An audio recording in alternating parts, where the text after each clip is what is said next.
Halo semua, perkenalkan saya Sabrina Intan Maulida dengan akhiran NIM 046. Nah, pada video kali ini saya akan memaparkan hasil praktikum sistem organ pada kelas amfibi dengan contoh hewan yaitu kodok. Adapun pembahasan yang akan dibahas pada video ini antara lain yang pertama sistem integumen, kemudian sistem muskulus, sistem skeleton, sistem digestivus, sistem respirasi, sistem sirkulasi atau kardiovaskular, sistem ekskresi, kemudian sistem reproduksi, dan sistem koordinasi. Sistem pertama yaitu sistem integumen. Berdasarkan pengamatan pada katak atau kodok memiliki sistem integumen berupa kulit. Nah, kulitnya ini tersusun atas bagian epidermis dan dermis yang terbagi atas jaringan-jaringan lain. Derivat integumen katak merupakan kelenjar mukus. Kelenjar mukus ini akan mengeluarkan lendir yang akan membasahi kulit katak.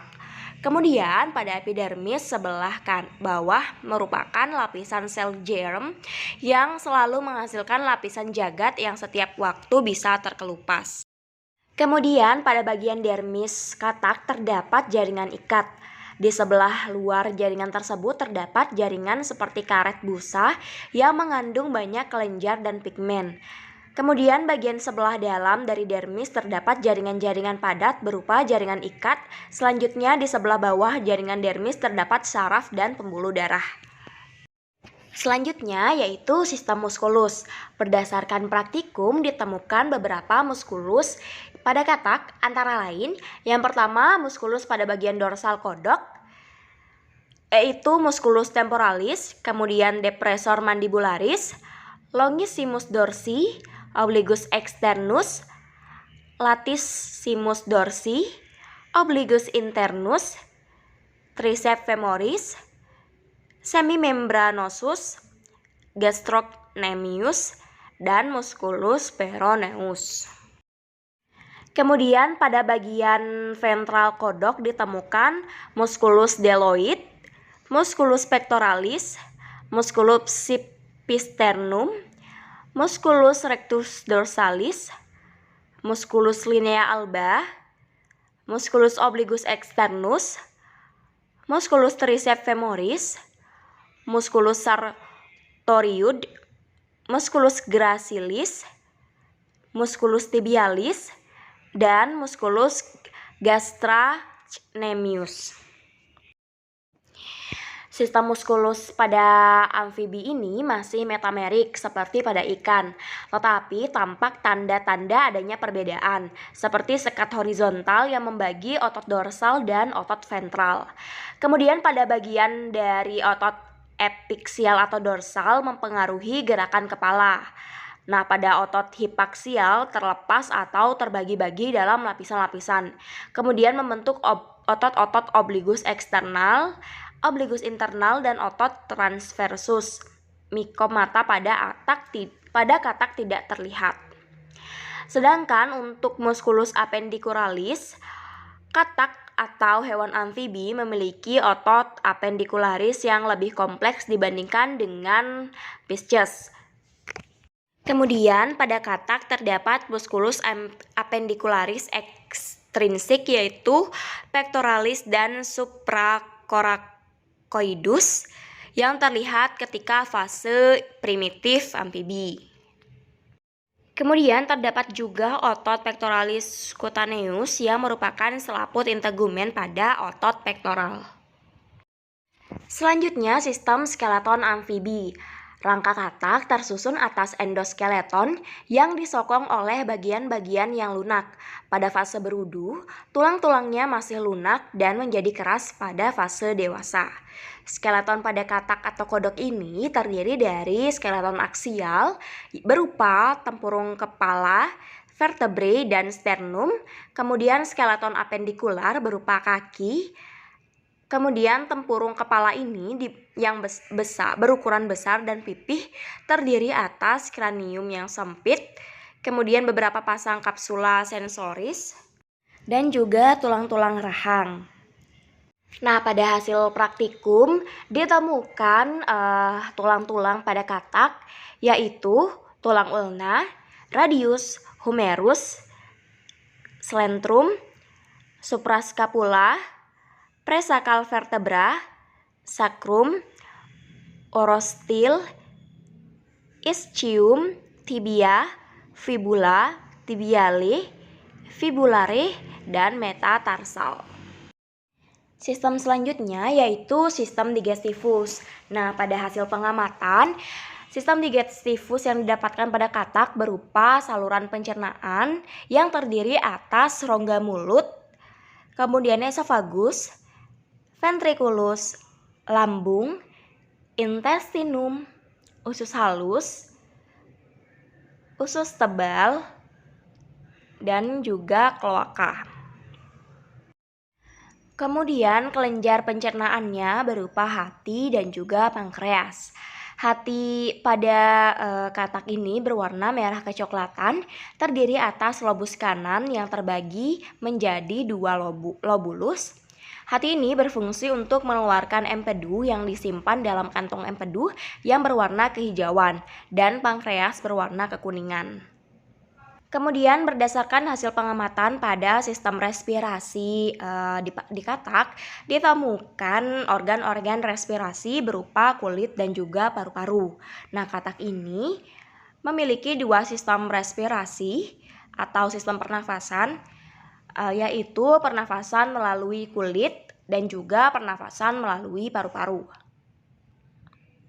Selanjutnya, berdasarkan praktikum pada sistem sirkulasi di kodok, ditemukan organ-organ yang berperan pada sistem sirkulasinya yaitu jantung. Nah, jantung kodok ini terdiri atas 1 atrium kanan, 1 atrium kiri, 1 ventrikel, dan sinus venosus. Jantung pada katak ini akan selalu dialiri darah yang mengandung oksigen dan juga karbon dioksida. Mekanisme peredaran darahnya yaitu darah yang kaya O2 dari paru-paru dan kulit akan masuk ke atrium kiri. Nah, darah yang miskin O2 masuk ke atrium kanan dengan perantara sinus venosus. Dari atrium, darah masuk ke ventrikel sehingga terjadi pencampuran darah yang kaya O2 dan darah yang miskin O2. Dari ventrikel, darah yang kaya O2 dipompa ke jaringan tubuh. Kemudian darah yang miskin O2 akan dialirkan ke paru-paru, ke kulit untuk memperoleh O2. Selanjutnya, berdasarkan hasil pengamatan pada sistem ekskresi di kodok, ditemukan organ-organ yang berperan dalam ekskresinya yaitu paru-paru. Paru-paru ini mengeluarkan CO2. Kemudian juga ada organ hati. Hati ini memiliki 2 lobus yang berwarna merah kehitaman. Organ yang berperan dalam sistem ekskresi selanjutnya adalah kulit. Kulit ini akan mengekskresikan lendir yang akan membasahi tubuh katak. Kemudian organ selanjutnya adalah ginjal. Ginjal ini akan mengeluarkan zat-zat sisa seperti urin, kemudian garam-garam yang berlebihan, serta air yang berlebih di dalam tubuh kodok. Sistem selanjutnya yaitu sistem reproduksi. Berdasarkan hasil pengamatan, ditemukan sistem reproduksi pada kodok betina yang terdiri atas flaty body, kemudian ovari, oviduk, ren, dan uterus. Ini sekalian nyambung ke sistem urogenital. Nah, pada katak fertilisasinya terjadi secara eksternal atau di luar tubuh katak. Pada katak betina, ovarium berjumlah sepasang. Pada sebelah kranialnya dijumpai jaringan lemak berwarna kuning atau flaty body. Saluran reproduksinya berupa oviduk yang merupakan saluran berkelok-kelok. Oviduk ini dimulai dengan bangunan yang mirip seperti corong dan lubangnya yang disebut oskum abdominal. Oviduk di sebelah kaudal mengadakan pelebaran yang disebut dengan ductus mesonephros dan akhirnya bermuara di kloaka. Selanjutnya, sistem koordinasi. Sistem koordinasi pada kodok ini terbagi menjadi sistem saraf dan juga sistem indera. Nah, pada saat pengamatan di sistem saraf kodok tidak ditemukan otak kodok karena pada saat pembedahan otak kodok itu menjadi hancur sehingga diambillah gambar dari sumber sumber terpercaya. Berdasarkan sumber, sistem saraf amfibi tersusun atas sistem saraf pusat dan sistem saraf tepi. Amfibi ini memiliki otak depan, otak tengah, otak belakang, dan sumsum lanjutan yang membentuk suatu sistem saraf pusat. Sedangkan serabut-serabut saraf yang berasal dari sela-sela ruas tulang belakang membentuk suatu sistem saraf tepi. Selanjutnya, sistem indera. Pada saat pengamatan di kodok ditemukan organ-organ yang berpengaruh pada sistem indera sebagai berikut. Yang pertama, ada mulut, kemudian mata, dan juga membran neses atau hidungnya. Nah, indera yang berkembang pada kodok ini yang cukup baik adalah indera penglihatan dan juga pendengaran. Mata kodok ini berbentuk bulat serta dilindungi oleh kelopak mata atas dan bawah. Bagian sebelah dalam mata terdapat membran nictitans, yaitu suatu selaput tipis yang tembus cahaya. Nah, kemudian indera pendengaran katak ini adalah telinga yang terdiri atas telinga luar dan juga telinga dalam.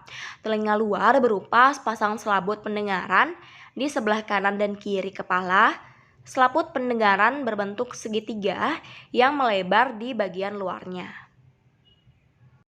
Baik, sekian pemaparan hasil praktikum pada superkelas amfibi, yaitu dengan contoh hewan kodok. Untuk selanjutnya akan dilanjutkan dengan hasil pengamatan sistem organ pada superkelas berikutnya. Mohon maaf apabila terdapat kesalahan pada saat penyampaian, dan semoga video ini bermanfaat.